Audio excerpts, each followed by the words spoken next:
Awesome. Let's talk about breathing.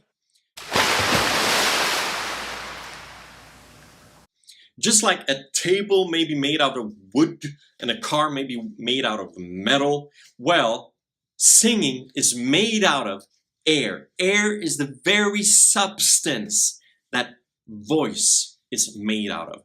And unfortunately, most singers that I've come across breathe incorrectly. Even very good singers often breathe incorrectly and would be even better singers if they breathed correctly. So let's think about this intuitively. Let me give you two examples from real life where we really need air. One example is when you jump into a swimming pool or a lake. You're standing on the edge, you're getting ready to jump into the water, and you know you need air to survive under the water. How do you do that? Let's think about it. I'm standing on the edge, and here I go. I'm jumping into the water. Let me do it one more time, and try to pay attention to how I breathe.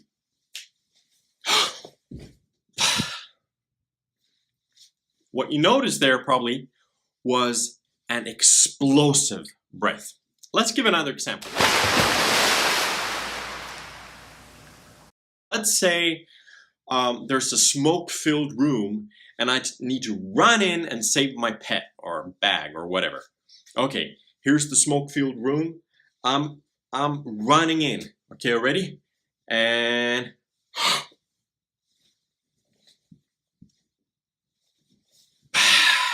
I'm back.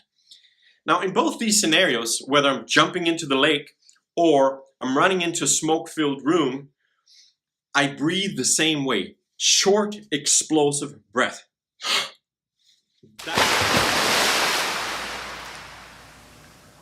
That is how you need to breathe when you sing. So, like this. La. Right? Now, I'm going to mention two songs that you can look up on Spotify, iTunes, YouTube, or wherever you listen to your music. One of them is When You Believe by Whitney Houston and Mariah Carey. And another one is He Won't Go by Adele. Take a listen to these two songs. You may want to pause the video, or you can take a listen to them a little bit later. But what you will notice is, number one, they breathe explosively, like I just demonstrated, like jumping into a pool.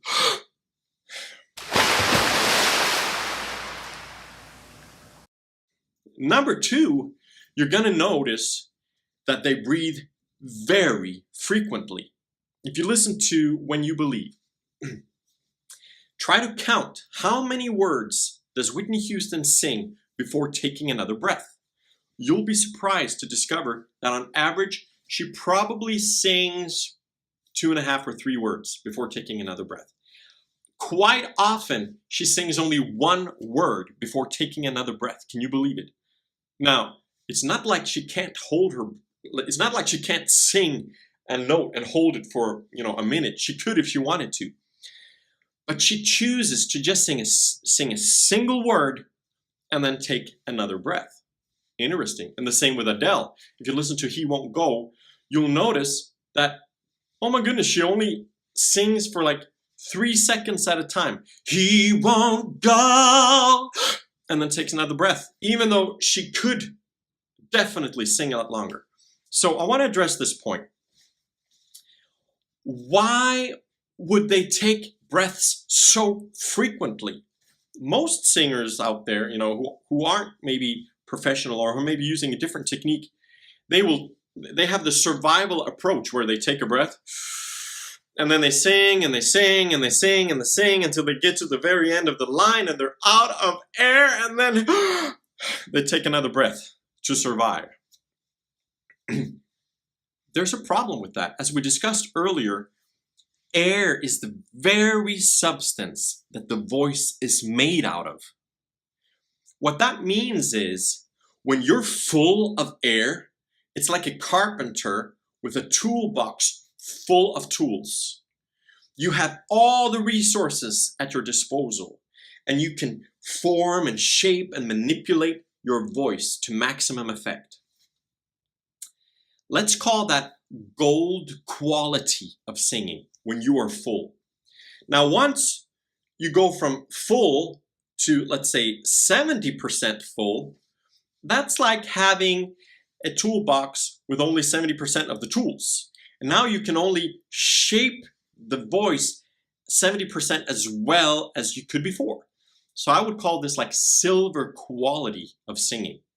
Now let's say you chose to continue singing after that and you're down to, let's say, 35% air.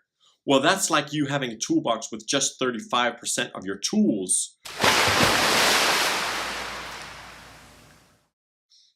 We want to be always full of air so that we have complete control and all resources available to shape our tone into what we want it to.